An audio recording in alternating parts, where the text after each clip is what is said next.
This is the Can Crushers Wrestling Podcast. The following contest is scheduled for one fall. Let's go nuts! It's Jimmy Nuts! Drive out with a car! With your hosts, Mark Martinez. Remember, just because you're trash doesn't mean you can't do great things. And the English Professor. It's called a garbage can, not a garbage cannot. Hey, this is former WWE superstar Duke, the Dumpster Drosy, and you are listening to the Can Crushers Podcast. Good evening, ladies and gentlemen, and I say evening because we are recording on Saturday night because I got shit to do tomorrow. There might be a birthday party, there might not be a birthday party. Chad's gonna dig a ditch. John, I don't know what the hell he's gonna do now, but I have to go to Mass tomorrow. There's a big Mass tomorrow, so that's really why we're recording tonight. It is only still coming out on Sunday, but you're going to hear us loud, drunk, and obnoxious because I'm a few in already. Right now I have a Miller Lite in front of me and a Endless River, still donated by Justin Placer. Endless River is from Eastern North Carolina. I don't know. It's peace, love, and beer. I'll try it. John, what are you drinking? Yeah, why not? Peace, love, and beer. Are there three better things in the world? Jesus Christ, this is amazing. Sorry. Is it good? Yeah, tell me about Here we it. go. Please. It's refreshing. There's a fruity flavor to it. I don't know the color, but it says it's light gold.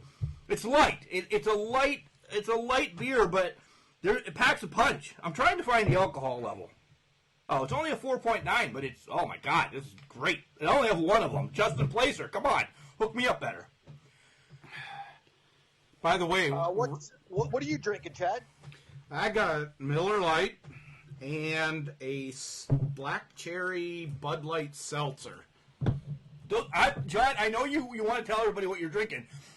The beginning of Corona, I started drinking these Bud Light seltzers, guys. I'm telling you, I drank probably a 30-pack one night because you know how I am, an alcoholic. I drank, and they don't leave you feeling like a bag of shit the next day. The hops and the barleys and everything, it's straight up alcohol and sparkling water with flavor to it. It's unbelievable what it can do to you. You would destroy another bathroom again. I'm sure about that. Oh, kind of the way you destroyed kayfabe by announcing when we were taping this. Yeah, come on, keep with the business. Right off the bat, Mark's tearing down the fourth wall. Right. Way to go there, Vinny Jr. All right, John. Finally, what are you drinking? But wait a minute, there's more. No. Sorry. Who'd you call a bitch? I know you made fun of me last week about bitch. It's Thistle Finch rye whiskey from Lancaster, Pennsylvania. I don't know, a couple of Christmases ago, my brother-in-law, who lives in Lancaster, visited, brought me a bottle, and I've loved it ever since. And I found out right here in Pittsburgh, in the Strip District, we have a liquor store that sells nothing but Pennsylvania whiskeys. I want, what would you call it, a pour or a stopper to put on top so I can measure the shots. I never measure it. So, Mark, you saw the glass I have here. I probably have like 6 or 7 shots poured over ice in the glass all at once, but it goes down very easily. It's 90 proof, so it gets messed up in a hurry. Let's see. They're proud to present their straight rye whiskey. Easy for me to say after a few shots of this. This uncommon rye is produced from a unique mashed bill of rye, wheat, and malted barley. It's very smooth, guys. It goes down very easily. I don't drink often, but when I do, I enjoy some of that. Thistlefinch out of Lancaster, Pennsylvania. So you're going to tell me by the end of this podcast, you're going to sound like Chris LaRusso on a Jack Pollock six-pack thing just mumbling in the main event. But I promise I won't pass out in the middle of it like he did. He was done. You remember that? The very... Well, maybe too, John, by the end of this, you'll quit picking on such a gentleman like Jimmy Nuts and actually move up to somebody. Maybe challenge Wardlow? No, Vegas. Oh, Jimmy Vegas. Yeah, Oh, come on. God. Come on, liquid courage, buddy. Come on. I have no delusions. That guy wouldn't even have to use his arms. He could knock me out with his chest muscles if he hit me with one of them. Yeah. Okay. Side note, since you brought up Jimmy Vegas, one of our good friends, the Dark Match podcast, just had Jimmy on. Did they're kind of like Spotlight. I haven't listened to it yet. I want to see if he kind of tells the same stories like we did. But give them a listen. We have some pretty fucking amazing news that we can't share with anybody yet.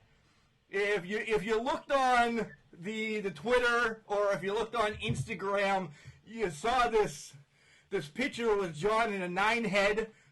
There's a company that did a caricature of us, two of us, For a product that we can't tell you that we're the only wrestling podcast part of, which is pretty awesome. But it's about a month away. So when we get it, we'll share it. We'll tell you where you can get it, so on and so forth. It's pretty amazing. It's pretty amazing. Both of you know. I let Chad in. John knows, of course. It's crazy. They found us. They said, hey, they're watching more or less, they're watching our stats, so they're like, we need to get in now. All right, get in. Can't crush your fucking nation. It's pretty awesome. I'm ready to There's go. the first F-bomb. I'm ready to go tonight. We haven't done a night one in forever, so we might as well just get into this. Let's start with sad news. This way we can just completely be jackasses all over again. This week, the wrestling world lost a legend, Mr. Wrestling 2. So I will raise my beer. Johnny Walker. And we should have planned for this, you idiots, and had shots of Johnny Walker. Well, you're in charge. To Mr. Wrestling 2. To two. Blaming us. Yeah, Mr. Wrestling 2. My fondest memory of him is training Magnum TA. Those segments, they're what make me love wrestling. Like me lifting the bag of sand or cement or whatever, Magnum tries it. It's a good knee lift. But Mr. Wrestling's like, no, you got to get out of the way. You got to do this. Pow, and he hits it and sand just pours out of there. And then they're watching video, and Magnum TA's like getting the upper hand, so he's working the crowd. And Mr. Wrestling just like, what are you doing? You haven't won yet. When you win, you raise your hand. Don't you know anything? He put Magnum TA through the ringer in that training session. Kind of like Slaughter did Greg Gagne at the boot camp. Yeah. I think with Mr. Wrestling 2, the fondest memory I have of him is from last year when we talked to Magnum at the Crockett Cup, and he said that Wrestling 2 he was such a good guy, he could not fathom being a rule breaker. He didn't know how to do it. He felt like a 2-week rookie in training camp when he was trying to be a bad guy, and he didn't like it. He really hated. That was his least favorite line, but it was fun working with Magnum because he knew, obviously didn't know about the accident coming up or whatever, but Magnum was going to be huge in the business, and he absolutely loved working with him. And then he said they brought Bill Dundee in, and as Magnum put it, I believe he said, because Dundee could be the ultimate little prick. I think that's what he said. Yeah, I was going to piggyback that as well, saying that he couldn't be a bad guy. And I never got to talk to Mr. Wrestling 2 or anything. John videos, just hearing that from Magnum that was his life, being the good guy. And He turned on Magnum, right? I kind of remember. I'd have to look it up, but there was like a whipping match. Like the loser would have to get whipped. It was a tag team match. And Wrestling 2 abandoned him. I maybe mixing things up. And then Magnum took the whipping for both of them. Yeah, Magnum took it. That's what started their feud. Wrestling 2 beat Junkyard Dog for the North American title, and then the blow-off match with Magnum and Wrestling 2 Magnum, that's where he captured the North American title. That's how the whole string kind of went with him. And that's why he's the guru. Would this have been Watts, Chad? Bill Watts territory? Oh, who was? Why didn't you ask me? No, I said Chad. I know. I'm not asking you. No, You know, I'm asking the guru.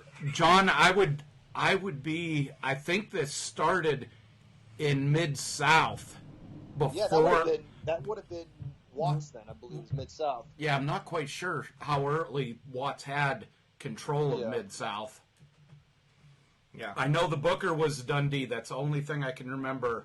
I would have to. The booker was Dundee. Not being the dicks during the pot, but I don't think Dundee ever booked for NWA or Anybody else? Yeah, you're right. So it would make sense. So Johnny Walker, Mr. Wrestling 2, up there in the ring in the sky now. Shifting gears, WWE's made a change, and what the hell?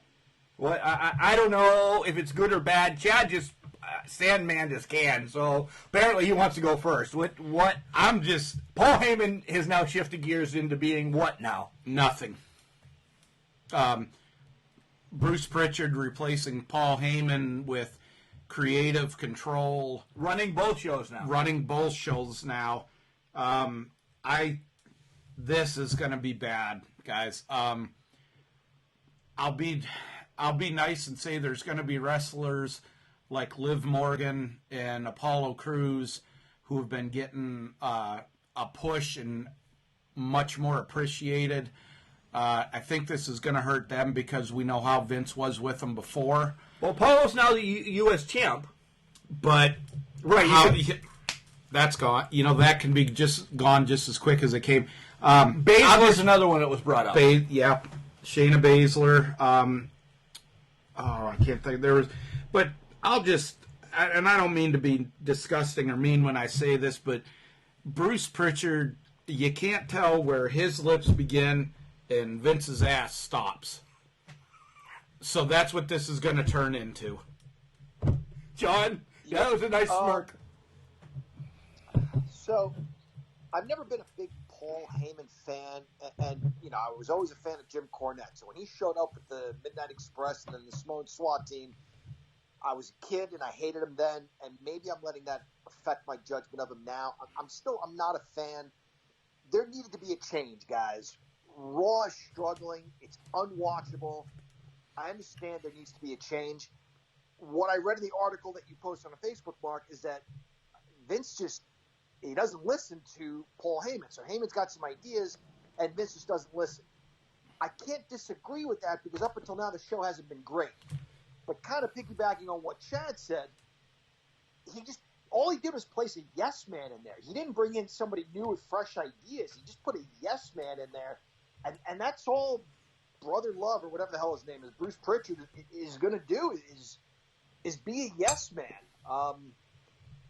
I hope it gets better. I don't know that it will necessarily with Bruce Pritchard at the helm, but Pat Patterson's got like one of the greatest minds in the business. Maybe have him run a show. It can't hurt at this point. I think the problem with Pat Patterson doing it, I would wholly agree, is just Pat's age and what it's going to take.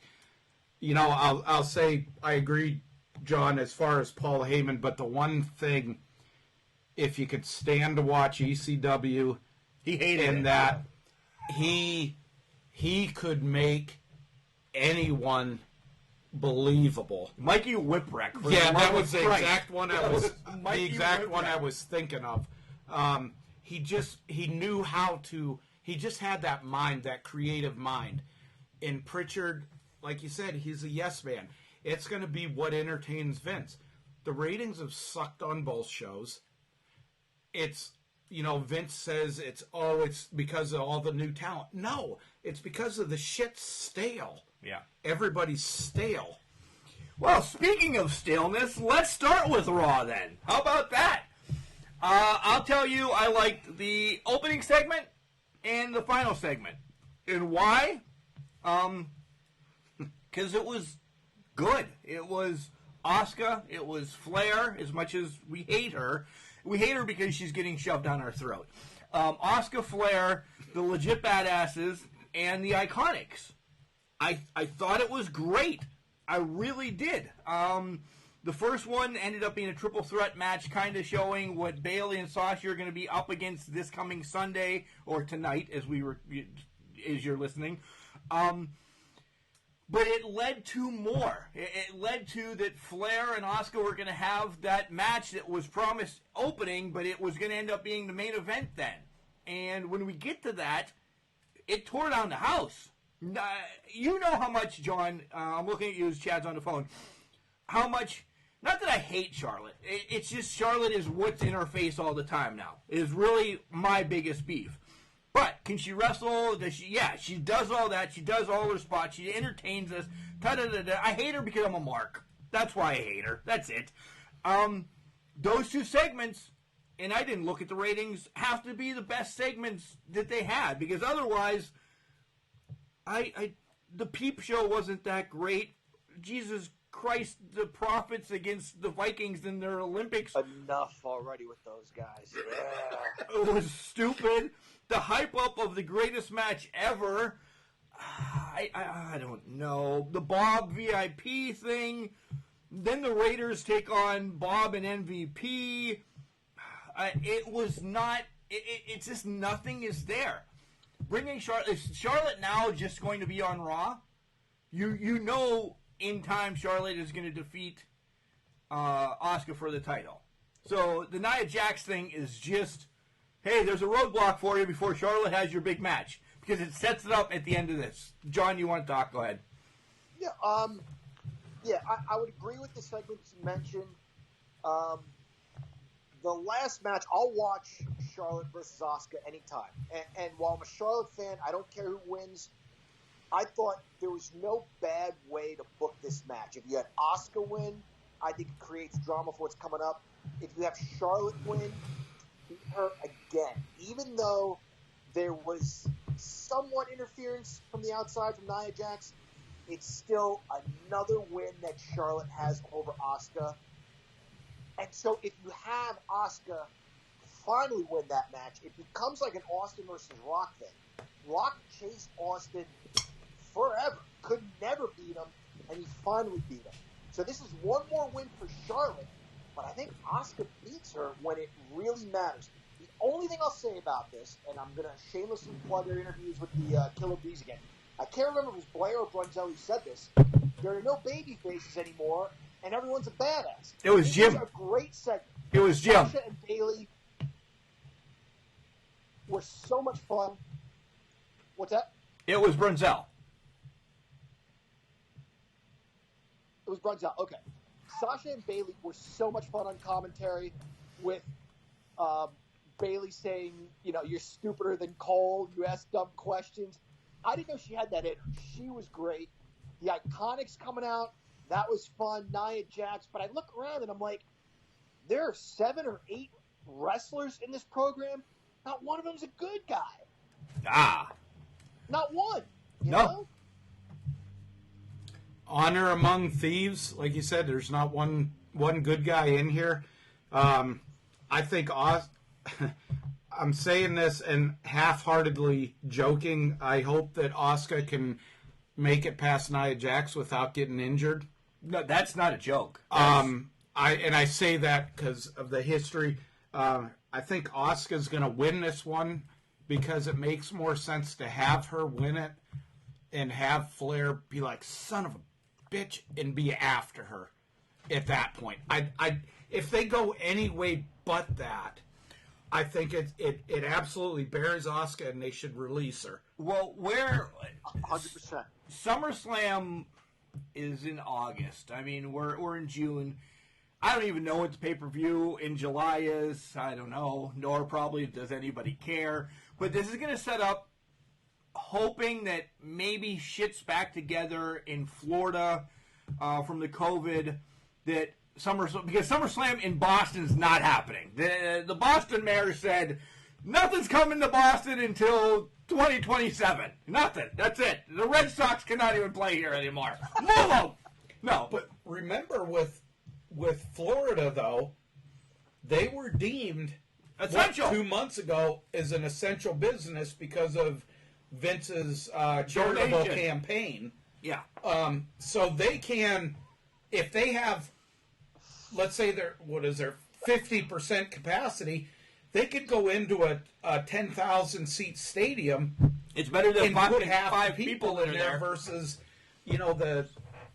the developmental people that are on the sideline in 2 rows. And that's why I think they're hoping everything opens by whenever SummerSlam is slated or projected or down the line to have a blowout show in Florida anywhere. It could be in Fort Myers or any on the peninsula. I don't care. Kokomo. Kokomo? Yeah. Oh, okay, that was a good one. Where'd you pull that one out of? I just saw the Cocktail. You remember Tom Cruise, the movie Yeah, Cocktail? with the hot blonde. Yeah, and Yeah. the Beach Boys sang Aruba, Jamaica. Oh, I yeah. want to take you. That song made a comeback in like '88 for some reason. Do you have your self-help book underneath the desk? My self-help for what? Come on, for Alcoholism? Cocktail. Oh, yeah, no. He had a self-help book. Everybody has a self-help book. All right, so that's Raw in a nutshell, right? Is there anything else you want to bring up? I did kind of the gamut. It was nice seeing... Now I'm wondering if Kokomo came out in '88 or was popular in '88. I don't remember. Hold on. It doesn't matter. Well, you can look it up as we transition. I was going to say Cocktail, I think, only came out in '89, the movie. I would say Cocktail came out like around '89. So the Beach Boys released Kokomo prior to Cocktail, I think. 1988. Wait, Oh, so Kokomo? that's when it was released. Okay. Kokomo or the I just think Cocktail? of the, Kokomo. All right, now look up when the movie Cocktail I is. am, damn it. all right. I think of the Beach Boys. I think maybe in the '70s. I guess, and that's why I thought it was a re-release. But I guess not. No. Cocktail came out in the same year. Kokomo was for that movie. And Chad has I become... knew it. I was going to say that. Chad has become our whipping boy this show already. Look up this! Do that! Look up this! Good. I'm glad you're here. All right, let's go over to Let's go over to SmackDown. SmackDown starts weird.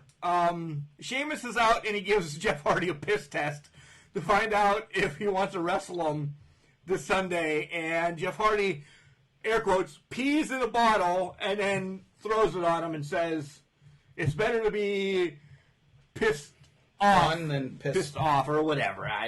Pissed off than He pissed might have- on. But my major thing is Jeff Hardy looked dehydrated from that pee. You know, if you get a stronger yellow pee, you know, almost orangey or anything, it was he looked dehydrated.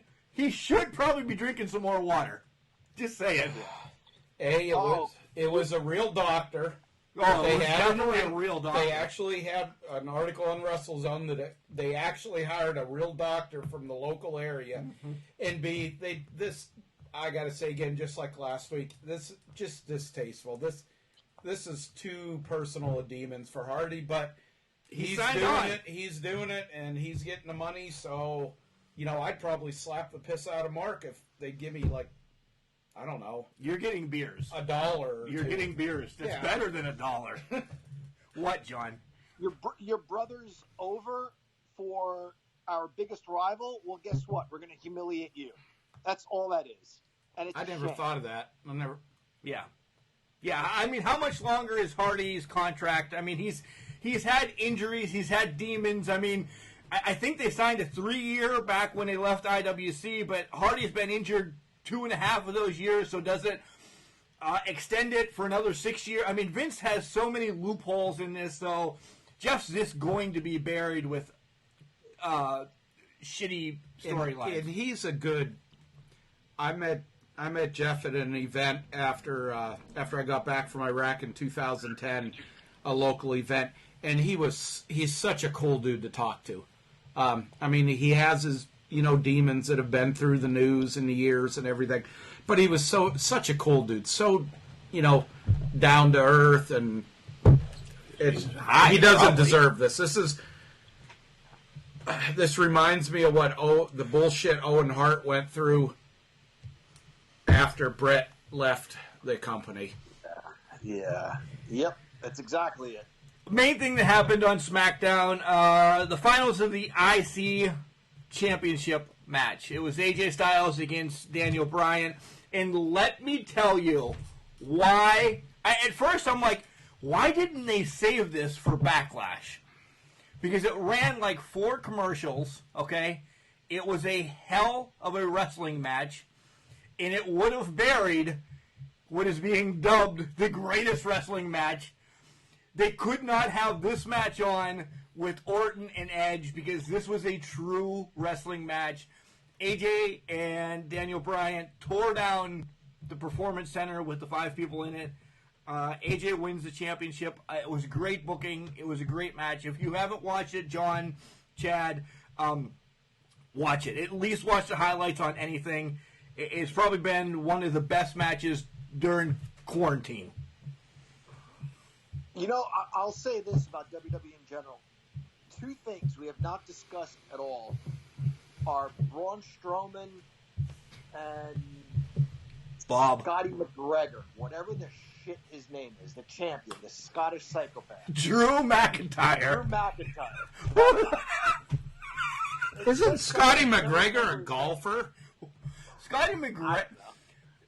He combined Scotty Too Hottie Scotty and Conor Tuhati McGregor. and Conor McGregor. Or he was thinking of Scotty, the country singer, Scotty McQuarrie, that sings. Not that John's a big country fan, but it popped into his mind at something. I don't what that Scotty McGregor. Scottish guy and Braun Strowman hold your top 2 titles, guys. I don't think they're it. I don't think they have what it takes to carry the company forward.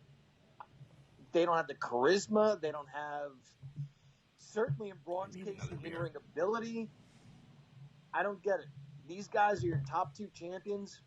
Not for me. We'll talk about who they're facing when we get the Backlash. Okay, I was just going to say who they're facing spells out one. I think that Drew McCreary or whatever his name is, I think that he honestly could be a good champion.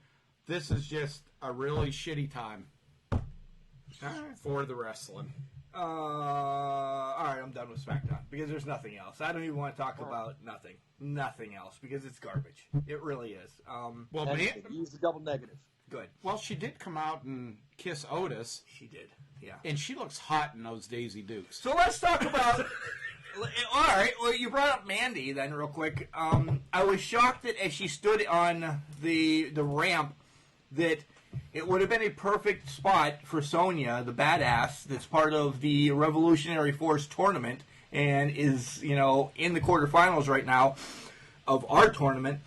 I thought it would have been a great spot for her to come out and at least waylay her in the back and then run away. Just to get that extra heat on her to heel, because I think she's loved. She is a bad heel. She is the Roddy. I'm not. It's a comparison. She's the Roddy Piper. She's going to do dastardly things. Everybody loves her right now because as long as this goddamn podcast has been going on, I've been telling everybody how fucking good she is, and she's finally getting her, somewhat due. But people love her. Get some heat, more miserable heat on her. They're moving her from Mandy. I think that's why she didn't come down and do it. I think that's the sole reason they're moving her. They didn't have the blow-off match yet, though. But I don't mean to be rude. I like seeing them both in the ring and everything like that. But it's not a match that's really hitting with the fans. No, I agree. I think so. Mark, I swear to you, I was thinking of this the other day, based on Mandy and Sonya, and how over Sonya is. And even though there are no fans there, people love her. And I thought about how gutsy Justin Plummer was a few years ago with the reset button. For those that don't know, IWC out of Pittsburgh, Pennsylvania, awesome local promotion. They do a reset button where all the titles are defended and you don't know who the challengers are. The challengers are chosen at random with a reset button. So they go down the list and they choose the tag team title will be defended by the fraternity against the guy from Erie, McChesney and Britt Baker. Britt Baker's chosen, and everyone's like, yeah, and she's coming out and high-fiving. It's a good time. Everybody's having a great time. And then they eliminate McChesney somehow. They hurt him, and he can't get in the ring. And they beat the crap out of Britt to the point where Mark and I were like, oh, okay, I see. Okay, fine. They're beating her up. She's going to come back. And then they do another power move on her and another one. And they're smacking her around. And then we're like, this is getting kind of uncomfortable. Bullshit. It was amazing. I love Britt Baker. I love Britt Baker. But Britt, you might not talk to me after this. Britt Baker and the fraternity, I like the party. I'm a frat guy. I'm all about that. Those guys sold me at Sears Tower, not the Sears Tower. Ethan and I did the Sears Tower. What the fuck is the Eiffel Tower? Eiffel Tower. Which it's a sexual, but the kids didn't know then, so we just played it off as the Sears Tower as a big place or whatever. But they sold me at that. They sold me at their IQ was whatever. Yeah, I'm a mark. Total combined SAT score was in their introduction. Yeah. But in talking to Justin afterwards, Mark, you and I were like, man, that was a bit much. And he's like, these guys, they're getting cheered, and I can't have that. My point is, IWC in Pittsburgh, Pennsylvania is willing to be this gutsy. Like, give us something, guys. Have Sonya, lay waste to her. Make me hate her if that's what I'm supposed to be doing. IWC Network, $9.99 a month. Cheap plug for them. It's worth it. It's worth it. It goes back to 2012 right now. Everything, and you even can watch the Jack Pollock things now on there and watch Chris LaRusso get fucking shit-wasted drunk. The very first one was the best one. I think Plummer told him, dude, you can't get that drunk on these. Like, he was literally, I was at that match too. He might punch me in the face because I threw him under the bus against the on my spotlight last week too, talking to Megan Myers. All right, NXT in your house. Quickly, we'll go randomly. Adam Cole and Velveteen Dream, backyard brawl, whatever. It did what it needed to do. But did I think it was a good cinematic match? It was better than Money in the Bank, but it was not the Boneyard one. By stupid things, the headlights caused some camera angles that were stupid. It was just... And we talked about that, and I think offline, and I really think a lot of that had to do... I love Adam Cole. I think he's one of the best... Pound for pound, he's the best in the business to me.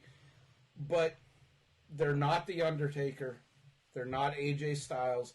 They don't have that combined experience and stuff. So I think that those kind of things like the angles, the lights, stuff like that was just those guys, what the hell is going on? Okay, we're just going to fight and the hell with it. I think that's where a lot of that stuff fell. It pissed me off. When does Adam Cole drive a monster truck? Becky Lynch was the man. She had this. Now everybody that is going to get into this big, massive feud is going to have a monster truck. Adam Cole's not. He's not a monster truck guy. He's not. That pissed me off from the set. I'm like, okay, Velveteen Dream didn't win. We're good. There was no point to it. There was no. It wasn't a boot camp match featuring Sergeant Slaughter. It wasn't a boneyard match with Undertaker. It didn't fit either of these guys. Had you had Prince's sexual closet match with Velveteen Dream, all right, I see where they're going. Both of them. Purple Rain. The alcohol. I'm gonna get some ice and pour some more of this whiskey. I can't. Wait! You gotta wait. We're gonna take a break here in a minute. It's quick. But my point is, there was no point to this style of match. Like you say, how does a monster truck fit Adam Cole? It doesn't. Right. Johnny Gargano against Keith Lee. Honestly, I thought it was the best match of the night. These guys are amazing. That Keith Lee pounce move through the side, obviously set up everything like that looked nasty. Yeah. Nasty. I joined late, so I saw the tail end of Team Tegan beating Team Dakota. I can't say much about that. Finn Balor got his win, but now he's got 11 TakeOver wins. Great. Cross against Ciampa. Cross has crushed Ciampa. Where is this going now for Ciampa? Because he's got some significant losses now under his belt. His contract's coming up. I know that. And I know he had in his contract that he would not go to the main roster. So does he go to, when his contract's up, does he go to another place where he doesn't have to wrestle as much with the injuries that he's had? Say, I don't know, maybe NWA? I don't think he fits NWA. AEW change his look as a hitman. Have him be the new enforcer for Aldous. Oh, that's nice. I do like that. Nice twist, you son of a bitch. We touched on Charlotte already losing to Io. John, did you like that match? I know you're, and I'm not saying it because you're a Charlotte Flair fan. No, I really wasn't. I was happy Io won. I loved Io from the very first Mae Young Classic that she was in. There was something, she had that, you got Mark. You know, me. You got Mark, so there's something about you. So I've always liked her. I predicted Charlotte last week. I predicted Charlotte would win because I thought they were going to continue the story with her being the NXT champion and being on different brands. But she's going in a different direction. That's absolutely fine. It was my second favorite match of the night. Gargano's match being the first. I thought it was a great match. It gets the belt off of Charlotte and gets her off of NXT without losing any face, any value. Because she came on the next day and said, look, I was never pinned. I never submitted. Due to circumstances of a triple threat match, she's no longer the champion. So it gets her out of there and gets her onto something different. And it gets a deserving champion the belt in Io Shirai. I was okay with all of it. I don't know. It was a good show. It was a good show. I don't know if you guys watched. I actually stayed up and watched the Ric Flair final finale that was on right after it. Guys, I'm liking pay-per-views in quarantine. Why am I liking pay-per-views in quarantine? Because they're 2.5 hours long. Maybe 3, skimming 3. We're not getting 7 hours of, oh my God, I'm going to drive a fucking fork in my head because I don't want to watch, Heath Slater against you, Chad. I don't want to watch that. Hey, wait till tomorrow when you see the Never-Ending Story Part 2. We're getting versus there. Orton. But so I stayed up and I watched Ric Flair thing. It was WWE's rendition of ESPN's 30 for 30. Or whatever the heck, 60 or E60 or whatever you corrected me with earlier. But 30 for 30. 30 for 30 is like the baseball teams. No, that's not E60. That's MLB Network. That's MLB Network. Yeah, that's what I'm saying. So it's not 30 for 30. All right, whatever. Just go get a beer. Yeah, we need beers. We need to take a break. But if you guys get a chance to watch this on the network, it's not bad. But if you saw the ESPN version of it, it's the same thing with more crying from Rick. He is a crier. He and Charlotte are criers. All right, collar and elbow. We're making this one quick because I need a beer. Sorry, Al. Use our Can Crushers code. It's all one word. Can Crushers, capital C and Can, capital C and Crushers. You'll get 10% off. Here comes Al. We're going to get beers. Wrestling. A love and a passion we all share. I've started a wrestling brand. The wrestling brand. A brand founded on the aspects of wrestling. Two entities working together to create a product that connect emotionally for people everywhere.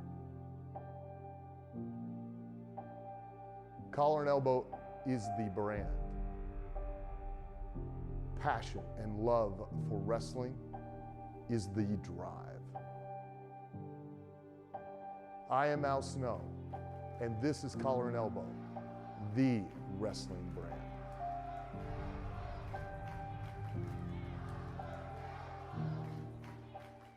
This is the heir apparent Chris LaRusso, and you're listening to the Can Crushers Podcast.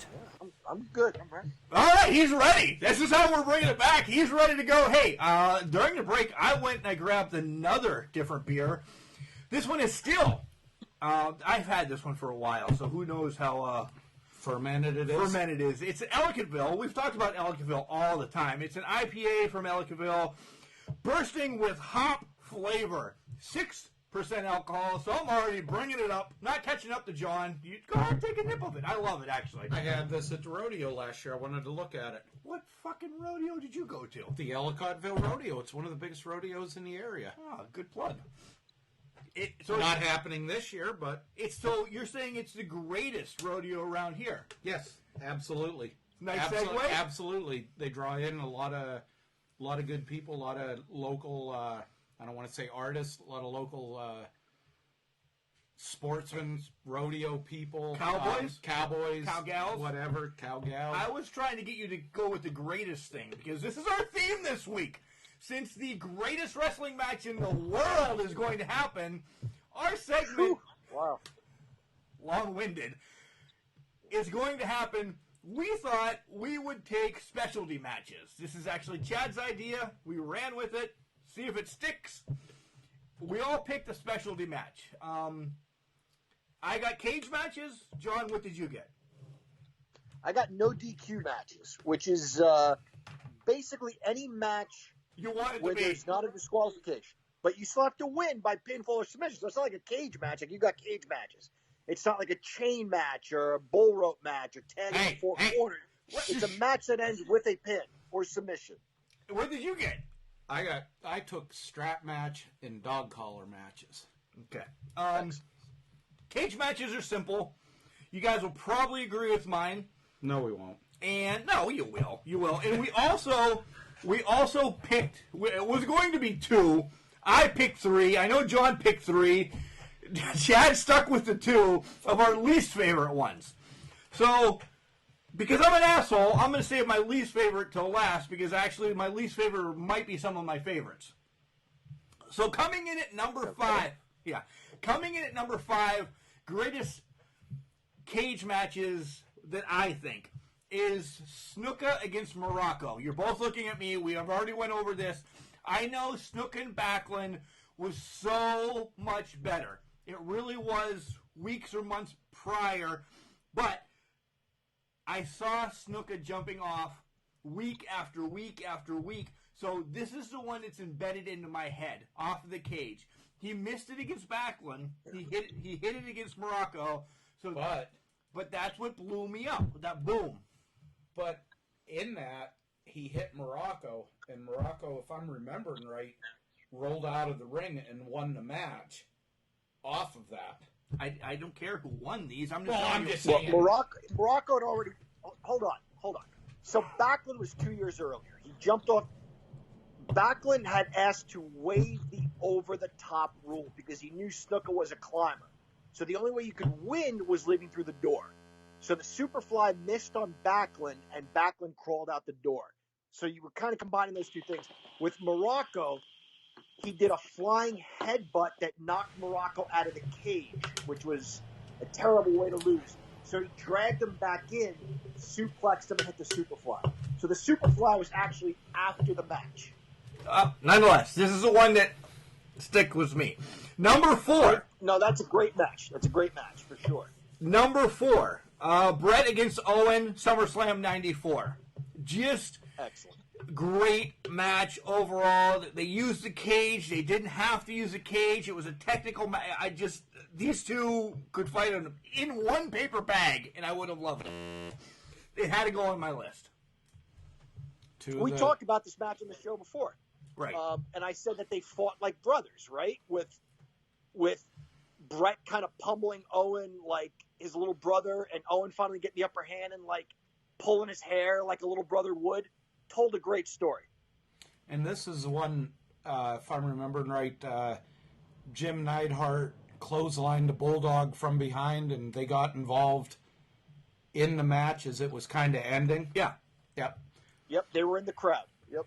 Number 3, the first ever War Games match. Oh, the first ever War Games match. It's a cage match. It's part of it. First ever War Games match.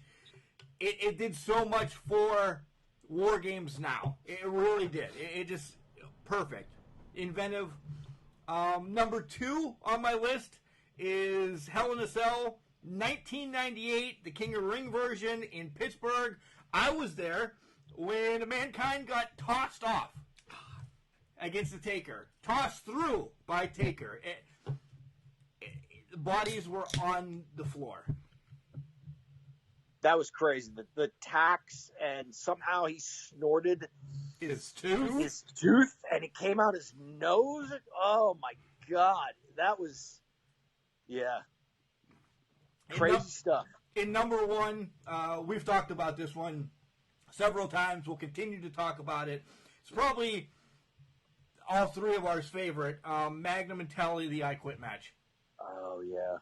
I don't think there was any one-on-one cage match that was ever better than that one.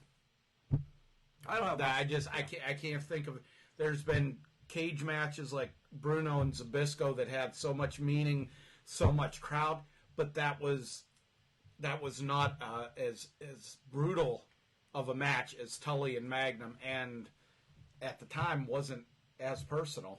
And I thought about adding that one and kind of bumping everything up, and like the Taker Mankind one actually being there was really close to being number 1 for me. But I know, looking back as a kid, I'm like, this match scared the bejesus out of me.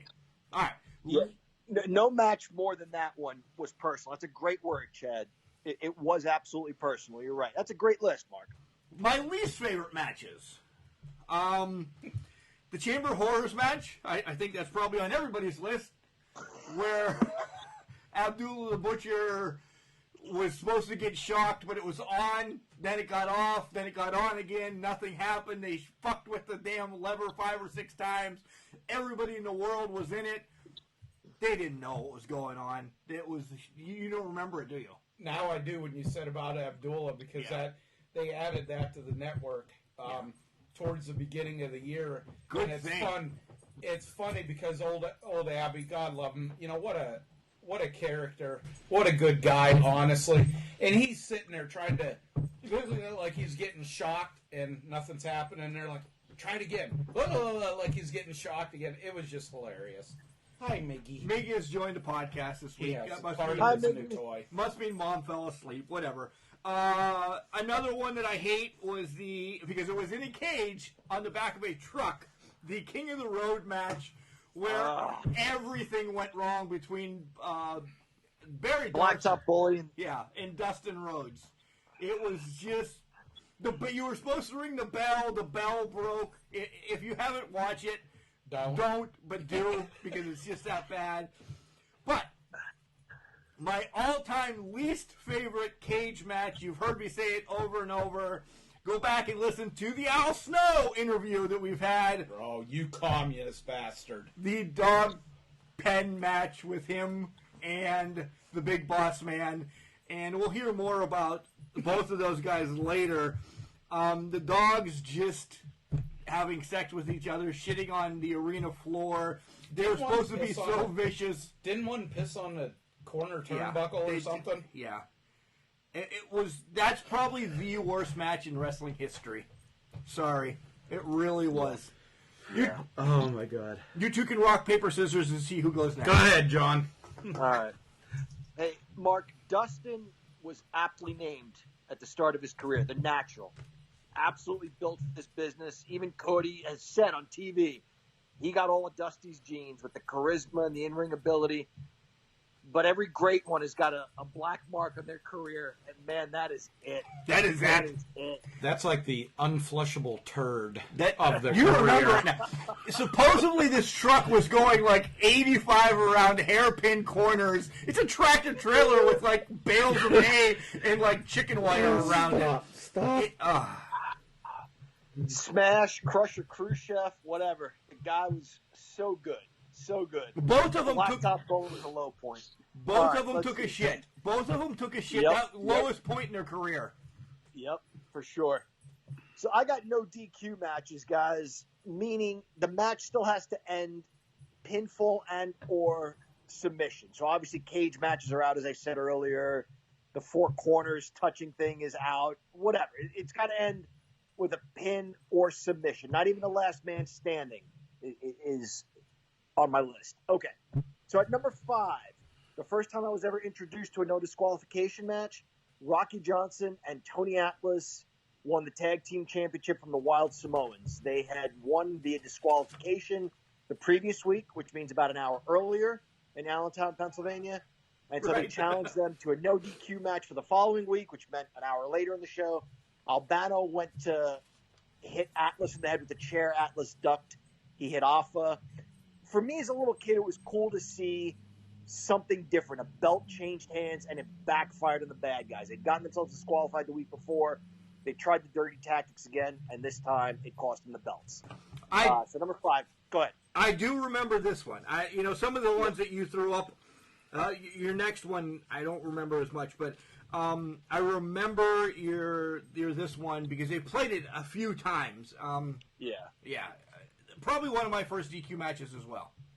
So, and at number 4, Sergeant Slaughter versus Pat Patterson in the street fight. I don't know where this took place. I'll be honest, I don't know the story, why they had a feud. Stone Cold on his podcast has said this is his favorite match of all time. It just looked like two guys agreed to meet somewhere and beat the crap out of each other. There was no referee. Eventually, the Grand Wizard came down and threw the towel. And if I remember, I rewatched it. Patterson may have wrapped a strap around his fist and just kept beating Slaughter. And then Grand Wizard came in and said enough's enough, and he pulled his man back. Probably the Caribbean, the same place he won the IC title. This took place.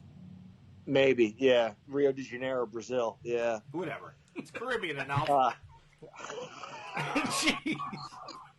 Which the story of the Intercontinental title was he was North American champion going in.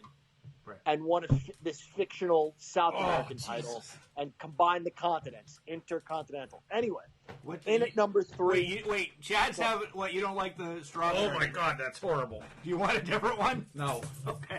He's got a strawberry Bud Light seltzer now that he's going to try. Oh no. Oh my. I can see why you hate it. God, I'd rather watch a Charlotte Flair match for 7 hours. All right, go ahead. In at number 3, I love this match from WrestleMania 13, the LOD and Ahmed Johnson versus the Nation of Domination. You skipped one. Well, no, I'm going maybe in a different order than I sent you. You're a dick. All right, I know. LOD and Ahmed Johnson versus the Nation of Domination. This reminded me of an 80s movie, 70s movie where gangs just agree to meet somewhere. You had PG-13 doing the rap music for the intro, D'Lo Brown in a suit, and the lawyer, Clarence Mason or whatever. Yes! So good. Guys were just interfering left and right, getting put through tables. The only down point of this match, Animal tried to pile drive Ron Simmons on a table, and then I think realized, hey, this is a bad idea. So he just kind of fell backwards, and fans were like, what the hell was that supposed to be? Other than that, it was sheer chaos. It looked like a Chicago street fight. It was awesome. Okay. Good. Keep going. Comments? Yep. No comments. In at number 2, June 1984, Sergeant Slaughter versus the Iron Sheik in the boot camp match. Fans were just on fire, man. They were so hot. There was so much heat for this match. The violence was gimmicky, but in a good way. Sheik's loaded boot, Sarge using the helmet for a headbutt, and then shit got real, and these guys just beat on each other. They took off their respective straps, the swagger stick. I mean, they were hitting each other in the face with this shit. That had to hurt, man. Strap to the face, swagger stick to the face. Is it time that somebody brings a loaded boot back? And I'm glad you put this up. We really need a loaded boot nowadays. It's something that you can bring back that, like, I brought up that Tally handed Sean Spears a glove. So that's a coal miner's glove. They're going back. We need a loaded boot. Absolutely. Chad's drunk, I think. No, not yet, but I was trying to think of somebody that could really use that gimmick. They could really make it work. Right? I'm just deep in... There's got to be somebody. There's got to be somebody. Right. All right. The number one no DQ match, also from WrestleMania 13. So 2 matches from WrestleMania 13 make this list. Bret Hart against Stone Cold Steve Austin in the I Quit match. Jim Cornette has said this match was, what do you say, imperfect and messy, and which was good. It reminded him, he said, of a Mid-South or Crockett fight. This was another one where guys just looked like they showed up to fight. Austin's body language before the match, with his hands on the ropes. He knew he was in for the fight of his life. He had taunted Bret Hart and cost him matches for weeks. He knew this was going to be a dogfight. That's exactly what it was. It was a great match. Yeah, this awesome. Pushed both of them more. Yeah, two of the top guys in wrestling ever, and they just let it go. I can't get it out of my mind. The picture of Bret slapping on the sharpshooter and Austin screaming while the blood's just dripping down. It was just. And for the Attitude Era to kick off on this, you can't overstate the importance of this match. Bret had an ovation going in and got booed going out, and the crowd was chanting Austin.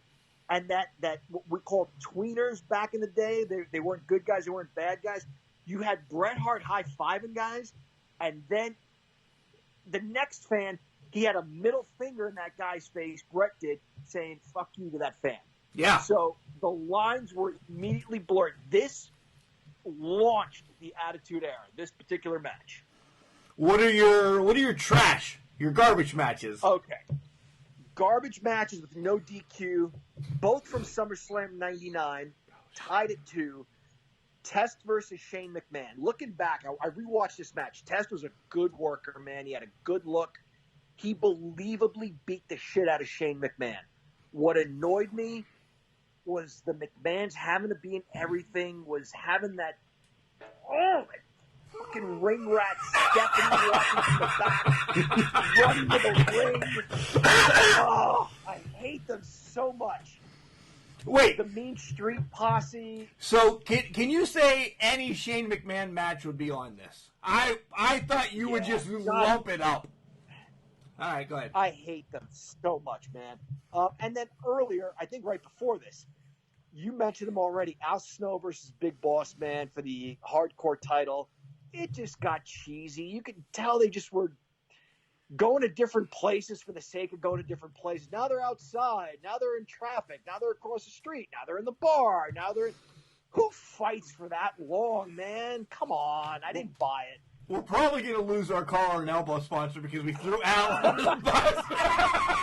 Hey, Al, I just want to say I have nothing to do with these two mentioning you. It's on them. Touche. Big Boss Man, Big Bubba, great. Al Snow, great. I don't know, something about when they got together. Maybe Not it was the era. Not so great. No, they'll tell you. It was a shit show storyline. And then the worst no DQ match ever, SummerSlam 91, LOD win the tag team championships from the Nasty Boys. I think they just wanted to call it a no DQ or Chicago fight just to get people to tune in. You still had the tag. There were no weapons. There was zero rule. It was as clean of a match as there's ever been. There was nothing no DQ about it. You just How do wanted you have a no DQ match? Huh? You just wanted to get LOD on your list twice because you love them so much. I'm going to say something, an interesting fact that I just read, John, about that match. That was Vince McMahon saying to the WCW, NWA, it was kind of a slap in the face to them because of the match at, I think it was Starrcade, where the Road Warriors won by DQ in Chicago, and it was supposed to be the downfall of the NWA because they should have put the belts on the Road Warriors. It was kind of like Vince's little, fuck you to the NWA. We probably have. If you're drinking every time we swear tonight, you're probably drunk with us, so we're good. This is turning out to be almost as bad as my mom's tribute show. I was a train wreck. That was rough. That was great, but it was rough. Go ahead, Chad. Okay. You have strap match. It's fitting that you would have strap matches. Yeah, I'm in. I think about it with Alexa. Never mind. Okay, I'm going to start this totally off where you guys, the worst strap match, chain match, whatever the hell you wanted to call it. This was actually on regular TV. It was billed as a chain match, tug of war between the Ultimate Warrior and Hercules Hernandez. This was putrid. I remember vividly. Oh my God! It looked like the Warrior was gonna blow both nuts when he was pulling, and Hernandez was just standing there. It was like he was gonna pick his ass, pick his ear, pick some teeth. It just horrible. Okay, that one's gone. I loved Hercules so much, but I don't think he ever got his right dues. You have got to go on. I wonder if he hated Warrior and was messing with him. Like, I'm going to let Warrior look like he's pulling, and I'm going to act like nothing's going on. Because everybody hated Warriors. Yeah, I was just going to say, nobody liked the Warrior. No. And if you go YouTube, do some real searching, you can find some of Hercules' stuff from Mid-South. He was actually Mr. Wrestling under a mask for quite a while. And you can find matches of his. For a big guy, and even, God rest his soul, jacked up on roids and stuff like that, he could still move in those matches. This is where another time of, Vince screwed the fucking pooch and didn't use the guy literally like he should have done. So that match is shit. He's literally throwing cards like I gotta find the number two. Letterman right the now. number 2 one, a little bit more recent. Sheamus versus Mark Henry from Extreme Rules 2013. The only way I think you could have a worse match of this type is if you would take Marco Stunt and Orange Cassidy. This match was horrible. It was slow. It was plodding. It was, they never announced how you could win the match.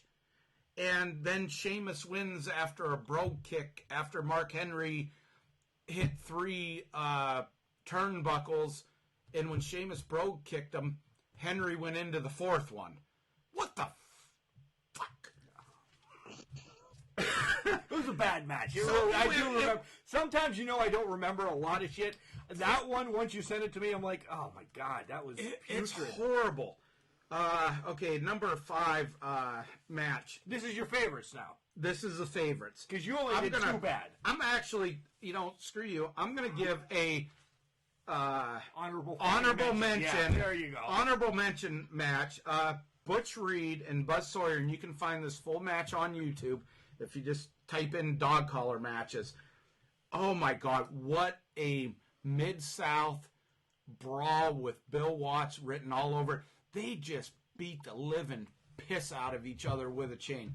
Buzz Sawyer, another one, gone way too soon. So underrated. Was this the natural Butch Reed with his hair? No, this I know. This was actually, this match propelled Butch Reed and got him noticed by Flair and started their series of matches. Not Doom. Their series of matches where Reed was, the one going after the NWA title. Okay, number 5, Pitbull Gary Wolf against Shane Douglas, ECW Hardcore Homecoming 2005. Backlot to this was Shane Douglas broke the Pitbull's neck, grabbed him by the halo, threw him around. You're like, people wanted to kill Shane Douglas. I've always been a Shane Douglas fan. Literally, he did his job so well. He's so underappreciated for what an asshole he was. The Dean Douglas fit him when he was in the WWF too. But it was such a waste of his talent. Yeah, I know. Right. But this match, this was typical brutal ECW. There was the nut shots with the chain. Francine was there looking good as ever. Wolf, she looks good now. She's got her own thing on YouTube, guys. You should watch her. Gary Wolf won the match after putting Douglas through a table. So this was one of those odd ones where wasn't a, touching the corner or submission or anything. He won after putting him through table. Great match. Number 4, let me find this faster. Vader versus Sting at Super Bowl 3. This was a strap. This was a strap match. This was a strap match. Absolutely brutal on both sides. Vader lost half of his ear. Sting had freaking welts upon welts that were bleeding off of his back. This was just a very physical, typical Vader match, but with a little bit smaller guy and Sting in it. Just a absolute great match. Vader wins after touching They 4 always corners. had good matches. Vader, I posted something earlier this week about Bleacher Report saying some people were underrated and some people were overrated. If you go back and read that on Facebook, at a point, I think, Vader is underrated, but he was a champ. He was, I understand, even champs can be underrated. But in my book, Vader was really never underrated. I think Vader, when I think of best movable big men, Bam Bam's number 1 for me. And then Vader's 1A. Yep. I think both of those guys, not underrated, I think underutilized by every fucking organization they ever worked at. But I'll disagree. Vader in WWE, WWF was used as shit. Yeah, that was thanks to hits. The little redneck prick from San Antonio, Shawn Michaels. Oh, I thought you meant Sam Houston. And Sam Houston was long gone by that one. I know. But Shawn Michaels buried Vader from the end. There's a history you can look at their matches. Shawn was just a prick. Vader just wasn't used in WWE. WCW, New Japan absolutely used him right. He was just a beast. WCW, he was a movie star too. That fucking movie that he put out. What the hell was he in? White Mountain or what movie was that, John? Please help me out. It was right after Bash at the Beach. I don't know. It was right after Bash at the Beach. I know what you mean. It's not like I watched it or I owned it or anything. It was some type of mountain. It was horrible. I'm joking. Okay, number 3. Wahoo McDaniel versus Tully Blanchard. This was actually another TV match, 5/14/92. This was the old style. Obviously, Wahoo, it was termed as an Indian strap match. The old thick leather strap for, violence purposes. It was better than the little thin strap that made more noise. They just, Tully, the ultimate prick of all time. Wahoo just wanted to get revenge for all the shit. Just a great match. They beat the hell out of each other. Wahoo wins that match. Oh shit, where's number 2? This one, CM Punk versus Raven, Death Before Dishonor, Ring of Honor, 2003. Absolutely, this is like a 1A match versus a number 1. Yeah, this is they just beat the living piss out of each other from, moment on. This one had guys that were going to be, Colt Cabana was in this one. This is well into Raven's long overdue wrestling career. He's still wrestling every once in a while, but he is not top tier guy. Yeah, this was just one that they just pulled out. Just an absolutely brutal match. Not overly bloody, surprisingly, but they got busted open. Number 1 match of all time, Roddy Piper versus Greg Valentine, Starrcade 83. This was their blow-off match for their series. This was just... First of all, you're not even saying that it's a dog collar match. It was a dog collar match. My bad. They just beat the living shit out of each other. These were 2 guys, and they've done interviews. You can find the interviews. This was one that both of them thought shortened their careers because it was so brutal. It was a logger chain that they used. They didn't use a thin little 20-pound doggy chain. Yeah. It was a thick collar. they just beat the living shit out of each other in that match. And this was one where Piper lost 3/4 of his ear after Valentine just bitch slapped him with the chain. You got anything? Yeah, I mean, what can you say? That stands out. That was a great match, and we've talked about it on this show before. I've talked about it. That carried over. Not a lot carries over into the WWF, guys. They were hell-bent on creating their own brand. Piper versus Valentine, even if it didn't carry over into the WWF ring, it carried over into the WWF universe, where he had Valentine as a guest on Piper's Pit, and there was a little friction between them until Lou Albano, Valentine's manager, told him to forget about the past and please make peace, because Roddy was his best friend and Valentine was his protege. If you can work a match that works its way in a territory that is like number one enemy to the WWF in those days and have it carry over to WWF, you've done something special. So that is an ideal number one in that regard, Chad. So I want to bring up maybe two things to be a dick. Can I shoot in here real quick before you're a dick? Of course. One that I want to say I hold close to my heart. I took my nephew Nate to, he was like 10 years old, 12 years old at the time, was a strap match between Eddie Guerrero and John Bradshaw Layfield.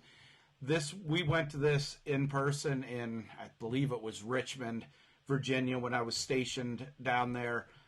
This was where Bradshaw won the match from Guerrero. So this one, just a personal one. It was a pretty good match. You know, kind of the ending everybody thought was going to happen. But just a personal one close to the heart, because it was something that one of the first things I did with my nephew. We were sitting second row ringside in this match. Cost me a little bit of money, but him seeing these guys come out and everything like that was just priceless. So kind of a special place in my heart.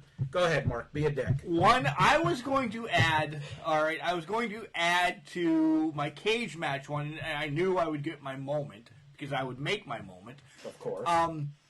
What did you guys think of the Bunkhouse Battle Royals? It was a cage match, but you had to be thrown out of the cage. Dusty won that big boot like years in a row. You could come in wearing anything. Dusty wore his cowboy stuff. Some people came in with like knight's armor or shit like that. Do you think those were too hokey?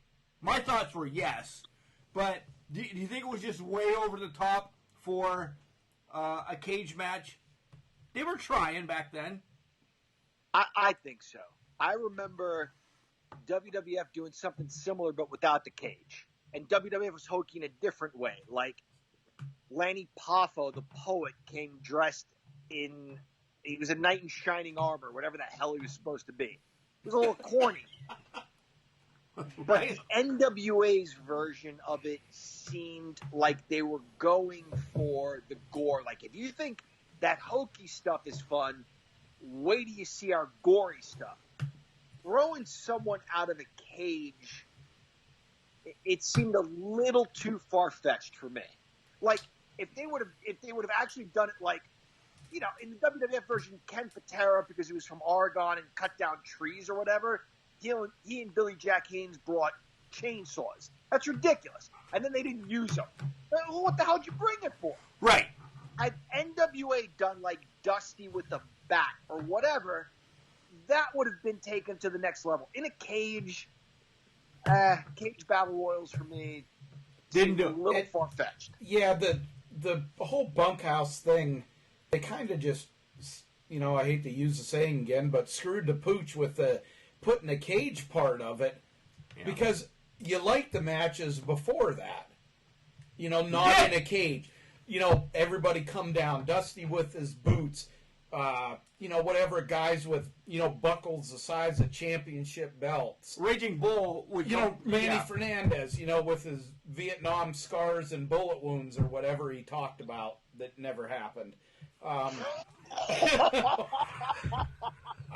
Things like that when they threw the cage in it, it was just like, you're going to throw a guy through the ropes. It was over the top. It was really over the top. Yeah, that was bad. And Chad, this goes at you. I'm shocked to you didn't add Jock Sampson into any of your bull rope matches or anything, because in fact you don't even have a bull rope match really on it. It's Indian straps or whatever, but Jock Sampson, he's the fucking GOAT. Why didn't you have him on anything? Real John, do you want to comment on this before I say something? Go for it. You know, I'm sorry. I apologize in advance. Fuck that fat bastard. I will have a bull rope match with him, sign whatever release and everything like that. You know, the only bull rope that he's had is when his wife's had to pull him away from the all-you-can-eat buffets. All right, guys. That was our greatest segment. I really enjoyed that. Maybe we can bring this back. Next week we are going to look at, and we'll release it later this week, we're going to go to the way back and do a Coliseum video. Some compilation of something that the English professor picks, but I'm excited. I like the Coliseum videos. Plus, I want to see Lord Alfred Hayes. So if it doesn't have Lord Alfred Hayes, we are not doing it. I'll find something with them. All right, now we'll find Lord Alfred Hayes for you, Mark. All right, that's all I ask. All right, guys, let's take a break. We haven't done AEW yet, and we have to maybe touch on this shit pay-per-view tonight. So we have to get some pay. We have to get some. Yeah, we definitely have to get some drinks. beer. We need more drinks. I don't know how your Fitchel Finch is doing over there. Whatever. Sitchel bitch. I got a little bit left. I got the bottle right next to me, so I'm good. All right, we'll take a break. This is Royce, ISAAC $, and you are listening to Can Crushers. Of course, I'm doing my Can Crushers, not drinking beer. I mean the exercises. Got to get them triceps swole, baby. Keep listening. And welcome back to the Can Crushers podcast. It is I, the English professor, speaking the English of the Queen from the borough of the Kings, and a few more shots of this whiskey, and I will be ending sentences with prepositions and missing dangling participles. So you'll be speaking Martinez then? Yes, exactly. We're covering AEW, right? AEW Dynamite. We are, but let's tell everybody what really happened during the commercial teaser that we had. Mark got thrown under the bus for numerous drunken offenses. Yeah, and the wife came down to yell, and we've made between the three of us, I think we've made the decision that we're recording Saturday nights from now on, because this is a hell of a lot better. This is fantastic. Good. I'm sure they'll like it too. When we're drunk, we get loud and obnoxious. You know what else? The wives like it. The wives. W-I-ves. That's what I said, the wives. Wives, not wives. That's what I said. Anyway. No, you said wives. I now have a list. Because I'm getting there. I am now. They're going to call each other and complain about us. Which fits perfectly. And listeners, let us know what you prefer, Saturday nights or Sunday mornings. We're going to release it the same day, but when are we better is what we want to know. I am now on my dessert beer. Yes. I have a Sam Adams Cherry Wheat, 5.3% alcohol, and it's tasty. It really is. Sam Adams, my favorite beer. It really is. The Boston Lager is my all-time favorite, followed by Yingling. But you throw this little cherry wheat in, desserts. You know, they say you don't buy whiskey, you rent it. And during the break, I probably let go of about 7 or 8 shots. I needed that break. Anyway, I'm good to go. I'm good to go for this. Let's go. Did I bring one back for you? Yeah, yes, you're drinking this one. All right, see, I'm missing Jesus, I haven't drank it that fast yet. Lush. Jinx, you owe me a Coke. All right, AEW. I have a beef with AEW this week. As much as I love them, Jericho was on commentary. He took over commentary, and he took over Siobhan and Ross and Shivani. Yeah, he says Siobhan though. He took over all 3 of them, and I don't know if it was planned, but it was rough at sometimes. It was. I'm sorry. The best one-liner is Tony Schiavone almost, I can't remember who it was, he almost swore, he's like, that son of a beep, beep, beep. And Jericho was like, hey, watch your language. There's children watching this show, you asshole. Children's. I caught that one. Children. And it was, Jericho is the best in the business on the mic. I don't care. But he took over a little bit. But why else have him out there? John, break us up. It's 1-1. What did you think? No, I'm going with Mark here. It was a bit much. The heel commentary is funny, but you have to be there. If you're going to be the heel guest commentator, you have to be there to add a little flavor, not to run the show. And he took over a little too much. Hey, Schiavone was, he was flabbergasted because Britt wasn't there. Britt was there? But he wasn't with her, all right. Is what I'm talking about. So he was out of it. No, I got to go Jericho on this one. First match is the Butcher and the Blade against FTR. And guys, I posted this on Facebook, and this was probably one of my favorite posts this week. FTR has just made AEW's tag team division the best tag team division out there. I'm telling you, I will believe that. They make everybody in that division better. Chad, go ahead. I gotta agree with them. I like them. When they were in WWE and being, used as shit, they were still so good. The best match, I got to give, to Butcher and the Blade, the best match that they've had, period. This makes AEW tag team division relevant to me. Just as long as they kick the shit out of the young sucks, young fucks, young pricks, whatever. Wow. Just as long as they kick the shit out of them, Definitely I'm good with from this. Here on out. I absolutely love them being there. You are going to be on the other side, aren't you? No. This was a very good match. I loved it because it showed good tag team wrestling is more than just the double team moves. I'm sorry. I like the Young Bucks, and I know I swing back and forth here. With the Young Bucks, you get a lot of amazing athleticism. Ass slapping. You don't get as much as the tag team storytelling. With FTR and the Butcher and the Blade, you got more than just the double team moves. You got a sense that they read their partner's mind. They knew what the other was thinking. They knew what the other was going to do. You got a sense of two teams here, not two guys saying, hey, look at me, look what I can do. This is a very good tag team match. Tag team wrestling is back. It's in AEW. This is where it's at. Their division's so good it made me end this sentence in a preposition. Nevertheless! Woo! There we go. Nevertheless, it's not everything I grew up loving about tag team wrestling. It's pretty darn close, and it's the best that there is right now. This was like Rock and Roll Express, Midnight Express type tag team wrestling. It's not just about the moves. It's the storytelling and making me believe that the members of a team are in tune with one another. I got a question for both of you guys. Quick question.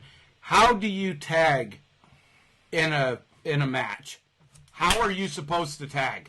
Hand to hand.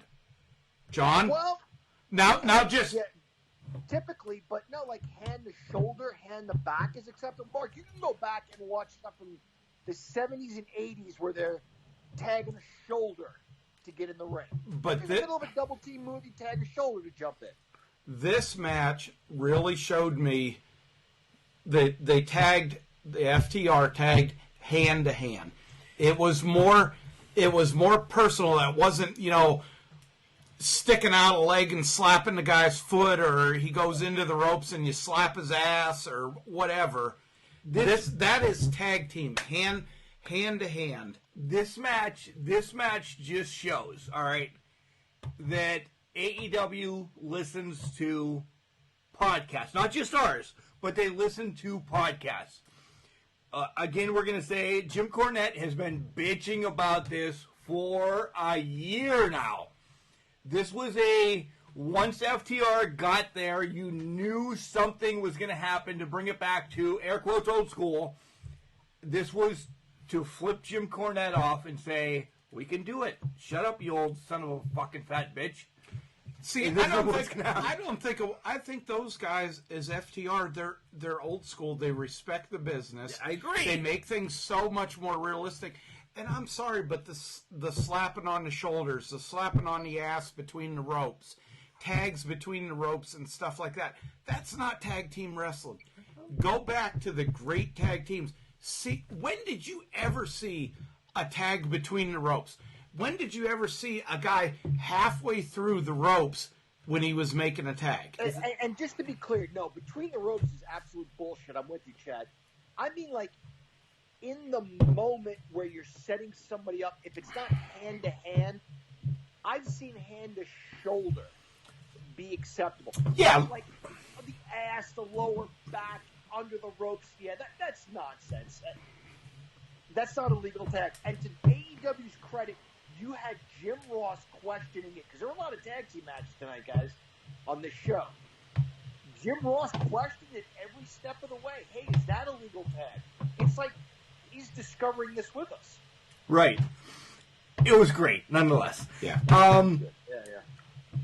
The Natural Nightmares get a tag team title shot next week. Allie's wearing the jacket. We now know.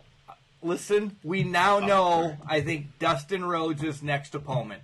Opponent. I think him and QT have a beef. Because he said Allie's not allowed to be in there. He's like, this is my bitch. She's gonna be there. So I think this is gonna be Dustin QT, and they know each other so well that I think it's gonna be amazing. Or do you have Allie versus Brandy with those two guys in their corners first as a way to kind of push them a little bit? Hopefully it's like in a lingerie. Anything with Allie in it is good. It's golden. Right. It's late in the night. Now we're getting to the funky part. I'm a big fan of Brandy in instances and doses. I'd rather not see her in a lead-up match just so Dustin can get in the ring. Mark, I'm with you. I think we see Dustin's next opponent. I don't think they win the tag team belts. I think they have a fallout. I'd like to see Dustin turn. I really would. It's something different. You can have him turn, and they're still brothers. They still love each other. Brandy can support both of them. It's something different right now. I'd like to see Dustin turn. Penelope Ford against holy Christ! What the hell is wrong with you? Penelope Ford, Nyla against Statlander and Sheeta. Man, I like this match. I really like this match. I love Statlander and I love Sheeta. I really do. And Penelope, wow, how far has she come? I hope far. She gets the win with the perfect flex. John is biting his lip because that was. Go ahead. Nyla hit that flying leg drop she does while she's got her opponent on the ropes, but she hit both of her opponents at the same time with that flying leg drop. She hit Statlander and Sheeta simultaneously, which is pretty awesome. And Chris Jericho noted that I think when Sheeta flipped over and came down, she got clotheslined by the bottom rope. What I wanted to say about this match, and this is not to sound chauvinistic, guys, this is just, you can't help but notice she's gorgeous. She's a great athlete, but Penelope Ford's bottom goes up her ass. It does, guys. And Mark, this is not Mark's commitment. If you're going to blame somebody, blame me. I have sent Mark text during the course of matches saying shit like, I feel like Penelope Ford's gynecologist. There is nothing left in the imagination. And to quote Shakespeare, what? That kind of moon with me. Meaning, based on what she was wearing, I could tell what time of moon it was with Penelope Ford. For fuck's sake. Are you trying to say it was maybe the blood red moon? You could have seen the hot dog thrown down the hallway on the pin. Oh my God, guys, she was wearing something indicative of what a woman might wear At a whorehouse? Cycle. I don't need to see that. Just if you know that, cover up. Agree, disagree. I agree. Not the point of the match. Agree, and not the point of the match. Yep. But that was the point of the match. It seemed like the camera angle was. Take your eyes off it. I couldn't miss it. Right there, it was. It was just there and intriguing. It was an unnecessary evil, but you just couldn't. It's like a car wreck. Poor Penelope. I knew this was going to go And I'll there. say this again. Let's take it back to a better thing. I remember seeing her in IWC with Joey, and she just pretty girl. She but blossomed. My God, she blossomed. That's one way to put it. Enhancement talent. The worst. She's a terrific athlete. This was a great match. I'm sorry, for me, what I was able to see there, whether it's that or something else, I don't know, it stole focus for me. Now I can't unsee what I think was a pad, you guys. Just wear something that covers your ass. It was, well, no. She has a pants, not a pantsuit, but a pants wrestling attire. Why not wear that one when Uncle Charlie comes to say hi or whatever? Huh? All right.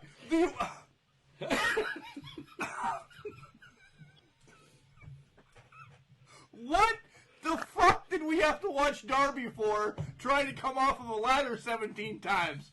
That had nothing to... Great! Oh, my God. Oh, God, Chad's spilling shit. No, I am not. Why did we have to see that? If I did it as many times as Darby trying to get off of a ladder, I'd get it too. Cool.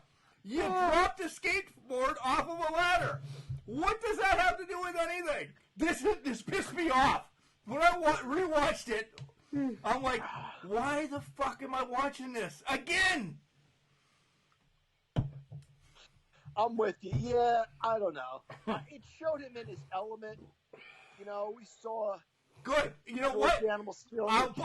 I'm putting a video up next week of me throwing garbage. Here's Mark coming down Monterey Street in Ridgeway. Look at him throwing that garbage bag. He's a fat son of a bitch. Okay. I got the best one with Darby yet. Okay.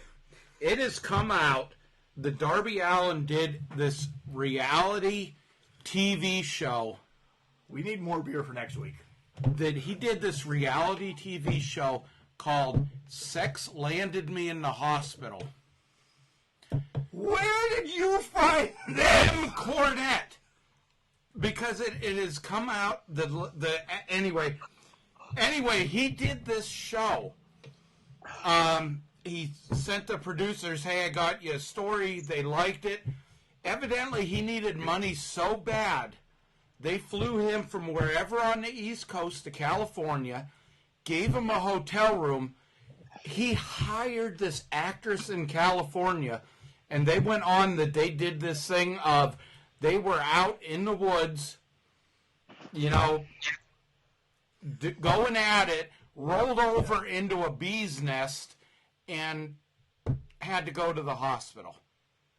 This is what Darby Allin does for money.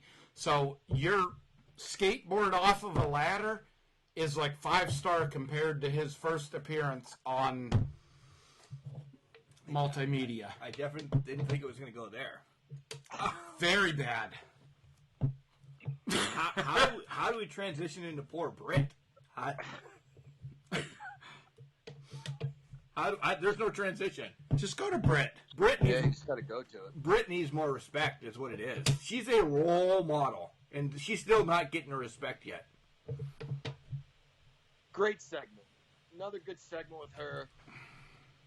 What else is there to say? It's funny. It's entertaining. It borders on preposterous with her, but she's really coming to her own, man.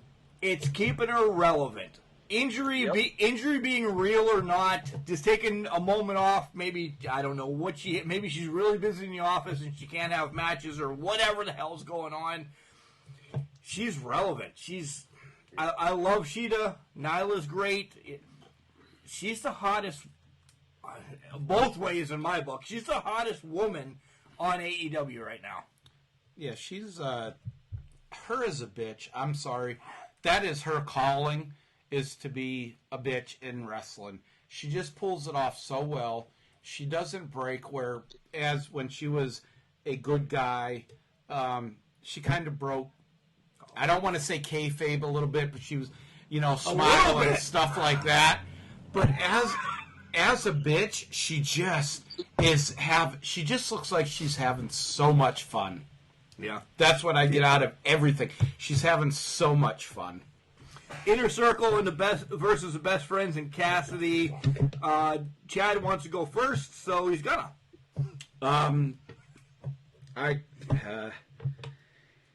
Cassidy finally got his ass kicked and bloody. That was the only thing I can really take out of this match. He got beat with oranges. It was amazing. It was blood oranges. It was. He's blood orange Cassidy now. So it was. This is 80s. Oh, this is great. They're just Roddy Piper. The Moondogs hitting you with a bone. The coconut on the head. With Roddy Piper and Snuka. Yeah. This is perfect, Jericho. Absolutely. I could give a shit about the match. What happened after is amazing. Do you guys think that any WWE versus AEW wrestlers across the board, every single one of them, look like they're having fun? Yeah, they do. Like they're enjoying themselves. WWE looks like they're there. Somebody's got him by the scrotum and is twisting, so they're going to do whatever. WWE reminds me of WCW, and I don't think WWE is going anywhere. They've got a gobjillion dollars, but it reminds me a gobjillion. Holy fuck! Is that English? Yeah. That's perfection? not English. No. No. Okay. No, that's Greek or Latin or something. So they're not going anywhere. And WCW would not have gone anywhere had Turner just said, "Hey, this isn't worth it anymore." Fuck the Briscoes. WWE reminds me of WCW in its last days. People just don't look like they're having fun. A lot of turmoil backstage. You're 100% right, Chad. AEW looks like they're having fun. And the fun they're having there, they could have had in WWE. Like FTR, they teased that whole, hey, we're bringing tag team wrestling back. We're real tag team wrestlers. And for whatever reason, WWE either didn't give that a chance or I don't know. But you know what? They said, we're taking our show and we're leaving. And it's working on AEW. I got 3 words for you to describe why FTR didn't get over in WWE. Vince fucking McMahon. MJF bitches about the Jungle Jabroni. Quick little segment with MJF, but he gets it over. That's it. And then he has a beef with Billy, not Billy Gunn, because now WWE, after a year, AEW, more or less a year into business, let's just roll this out, is now going to say that Billy Gunn cannot be Billy Gunn. He's just Billy. But his son can be Billy Gunn Jr., whatever the hell the son, because he was never in the WWE. Now, the Billy Gunn that we know, real name Kip whatever, cannot be Billy Gunn. He's going to look it up all of a sudden. He's just Billy from here on out because he can't be Billy Gunn. But he's part of the gun company or gun club or... Motherfucker. No, it's the right thing to do. If you're a business and you can cost the competition a few bucks, it's what you have to do. I'm not a Vince McMahon fan. This is the right thing for him to do. You can't let them have that name if it doesn't belong to them. But they can use, the son can use it. The Son can use it because he's not been there. So he can come in as... So it's going to be the same thing that Cody went through. Coming to the ring is Cody and Brandy Rhodes.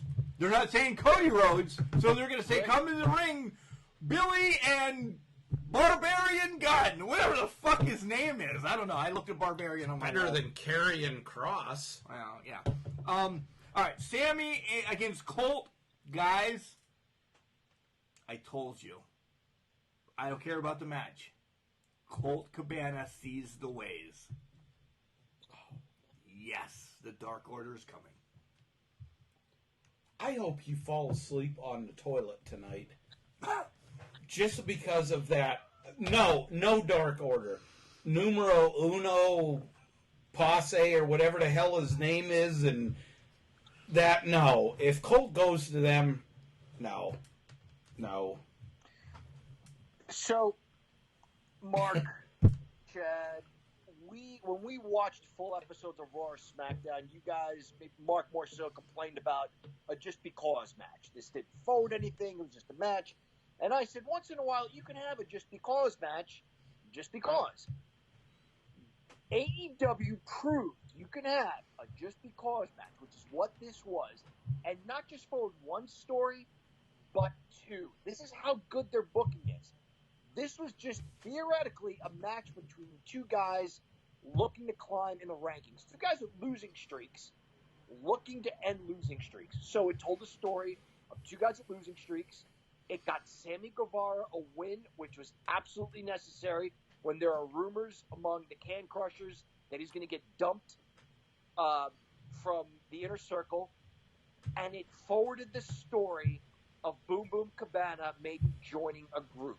So a just because throwaway match, which was good on its own, athletically speaking, forwards three fucking stories, you guys. That's how good AEW is right now. And then Sammy gets on the mic, and Hardy comes out, pays respect. You're going to get the Sammy against Hardy match. Cool shit. I think this will be great for Guevara. The Matt Hardy going into epileptic seizures and switching characters and stuff like that. Okay, enough of that. I think Guevara, this is something that needs to be pushed for him. I think he maybe a quick victory over Hardy, kicking him in the ass, and Hardy going into the. He can destroy. It'll destroy him. He'll go into the broken thing that I don't know if I could beat a broom handle type thing, whatever. Great. Did you hear? I don't know which commentator said it, but the Champ is Here reference. Did you hear the Champ is Here reference? As Moxley walked down because he was pissed off about Taz and Cage in the ring spewing their nonsense. The Champ is here. Even that is going to be brought up real soon from WWE. That is theirs. Nobody in the world can say the Champ is here. It can't be boxing. It can't be the Houston Astros. Nobody is going to be able to say that pretty damn quick because they made reference Wednesday night that the Champ is here, and that is Moxley. How are they going to... Wait, before you start, how is the WWE going to get the Champ is here? Because that's all about John Cena. But Muhammad Ali said that way back when, right? Like, that's not... You know he's going to try. If they copyrighted it, they copyrighted it. I guess you can't argue with that. I don't know if WWE's copyrighted that or not, but Ali was saying that when he was the heavyweight champion of the world. The Champ is here. Chad's looking something up. If you ask me, with whom do you associate the Champ is here? Fucking John Cena or Muhammad Ali? I'm going to say Muhammad Ali. Just saying. See me? This is me. This is me stirring the pot. But in wrestling, yeah. we have two bases. We have Simple Minds and we have us. Yeah. Well, yeah, then John Cena comes to mind. Yes. There you go. There you go. Yeah. Oh, the Guru's got something on the old teleprompter. It is actually trademarked by a group called Jadakiss. How the fuck did you find that?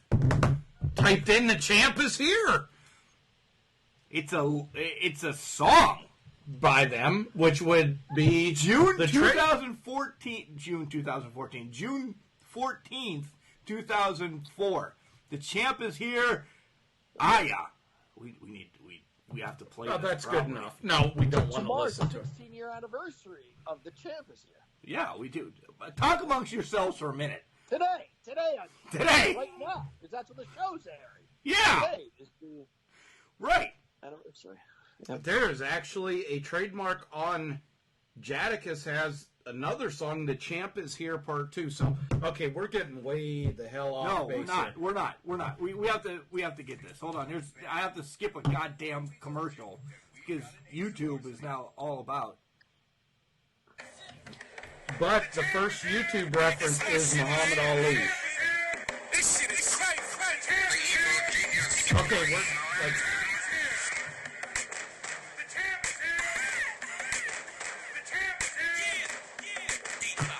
Okay, we get it. All right, what that I don't know what that is. Oh, Chad's out of beverages too. If you ask me if that song is referencing John Cena or Muhammad Ali, I'm going to go ahead and say Muhammad Ali. I got to agree with John on that. I'm not a Muhammad Ali fan, but yeah, if somebody said that, I'd be like Muhammad Ali, just because I've heard him say it. All right, so they destroy a car in the parking lot. Talk about that. I have to go get 2 more beverages. We need to keep this rolling, though, because I don't want to take a 4th break. All right. I just want to say quickly about Muhammad Ali. A few weeks ago, I mentioned... What? Anyway, a few weeks ago, I mentioned Muhammad Ali taking a bump. It was from Gorilla Monsoon. And I didn't have anything to drink back then, but I said Muhammad Ali took an airplane spin from Muhammad Ali. All right, that's good enough. Took it from Gorilla Monsoon. All right, so the main event... No, hold on a second. Remember John, do you remember seeing the Jake Roberts, Snowman, Muhammad Ali thing Mid-South? Hearing about that when they brought in? Yes. Yep. Jake Roberts when Mike Tyson, they had their little thing at the pay-per-view a week or so ago. Jake Roberts actually mouthed to Mike Tyson, "I didn't fucking sell for Ali. I'm not selling for you." Oh, wow. That was something that was brought up, and I was like, oh, holy shit. Okay, anyway. All right, go ahead, Mark. Main event of the night was Cody versus Mark Quinn. Mark Quinn was from... just a match. But it was typical Cody. It sets up Hager against Cody at Fyter Fest, but Fyter Fest is free. It's free 2 days. July 1st and 8th or whatever the hell. It's back-to-back weekends. But as we record, it's the 13th, and as the show was, it's the... There's 2 weeks in between Cody defending this every week on Dynamite! So you've just given up the next 2 weeks of Dynamite if he defends it against Marco Stunt or Lucha Libre or Nacho Libre. It doesn't matter who he defends it against because now you've already given up. It's going to be Cody against Hager. Just say Hager. Hager gets the shot at Fyter Fest. That's just a pay-per-view defense. They haven't said anything about Cody not defending the next couple of weeks before that. Yeah, but he promised it's an open challenge every week. That's where I'm going with this. I think all that, the way you explain it is if he has a title defense next week and the week after that is, hey, the winner of this will have to pick up the contract for Jake Hager. That's all. For years, wrestling has given stuff away. Like, I know. To go see this guy against this guy, well, then you know he's winning the match on TV because you have a ticket for that match 3 weeks from now. So he's likely going to defend the belt successfully on TV for the next few weeks. You bought a ticket to WrestleMania not knowing what you were going to really see. Right? Exactly. 2 weeks earlier, I saw Tito Santana against Greg Valentine. What if Santana won? Would he defend against Valentine, the former champion, or Junkyard Dog, the guy who had the title match for WrestleMania? Fortunately, Santana lost, and nothing got turned upside down. Dang it. Dang it to all. All right, that's the week in wrestling. That's the week in wrestling and us drinking what? Let's talk about your websites. Let's talk about. Is Dustin too big for this? Not Dustin. I'm sorry. God, every week is Cody too big for this belt? Is it overshadowing the World Heavyweight Championship in AEW? This TNT title, is he too big for this championship? He's legitimizing this title right now, and then once he drops it, he'll never go back to it. He needs to make it. He needs to make it big right now. This needs to be like this is their, and I hate to say it, this is going to be their mid-card title, right? This is going to be, as much as you hate Orange Cassidy, this is going to be the Orange Cassidy, the Marco Stunt, the not Brent, Trent. Trent breaks away from Best Friend. This is going to be their title. But to make it something right now, yeah, Cody needs to have it. And Good answer. Okay. And if it's Hager that gets it, I personally think Hager's a step down from Cody, but he could run with it for a month, and then you get a surprise victory from Rey Fenix. Because where the fuck are the Lucha Brothers at? I think right now with this, I'll just call it TV title. It's exactly that Cody has. That's pretty much what it is. I think that it has its place with the pandemic without the fans being there. It's something you just don't know who the hell he's going to go against, who he's going to play. Where the world title, for legitimacy purposes, they want to develop storylines. Yeah. So I think that's where they're kind of going. They'll kind of go with that. I think it's very beneficial right now for it to be treated this way. Is Cody too big for it? I don't think too big for it, but I think he's like almost a perfect starting point, because if they put this on, and I love Jungle Boy, in that it just wouldn't have as much. It's going to have to be somebody. There's no prestige, and I hate to say it that way. Yeah, but Cody is a known name, for many years. Whoever beats him, if it's Hager, I don't see a problem with Hager beating him, because Hager has so many more options to wrestle than Cody does. Hager's a prick. He has all the good guys, whether it's, from that douchebag Orange Cassidy to, what's the hell, the dinosaur dude? Luchasaurus. Yeah, sorry. It's somewhere to, Cody can go anywhere and drop in the title. That's just where I see it. I just think that Cody losing the title can go either way, whereas if you had somebody, a good guy, having it, there's only one way to go. Cody can go either way. Just throwing this out there, what about QT Marshall? Fuck you, Cody, and double crosses him. What do you got? Anything? No, I just wanted to thank you guys for giving my question so much airtime. I appreciate it. So, I don't have a long trip home, but it's going to be rough up about 22 steps. Are you, Mr. Guru, is the truck staying parked outside, or are you going to drive home 3 steps? Responsibly, I will not drive tonight at all, regardless of the distance. Do you want my wife to bring you home? I don't know about that. I'm just thinking of right now when we get off of here. I don't understand where that question went. The first thing I have to do is piss! I do have to piss. John, You're good. You're already in bed. Your wife just needs to throw a fucking blanket on you, and you're good to go. Yep. I'm done. Yeah. Did you finish the bottle? No, I got a little bit left. I may finish it tonight. I got a little bit left. Nice. Guys, probably one of my favorite shows in a long time. Not going to lie to you. This was a great show. I think the alcohol adds a little bit to us. Just saying. Nothing? This was fun. This is better than early Sunday mornings with coffee. Saturday nights with beer and whiskey is better than Sunday mornings with coffee. Just saying. We're making it happen. Show will still come out on Sundays, guys, because there's no way in fuck I could edit right now. It's not happening. Okay, Chris LaRusso, you're a punk.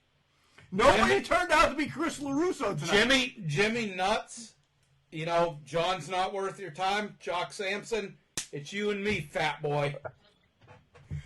On that note, shit. On that note, I am getting text from. Nope, won't even respond to who that is from.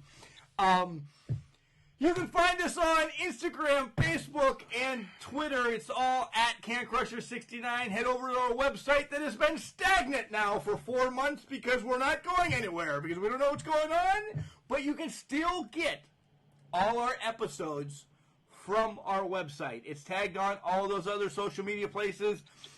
Please let us know what you thought of this shit show tonight via the email, cancrusher69@gmail.com. The picture that you saw on Twitter and on Instagram probably will not be our next shirts.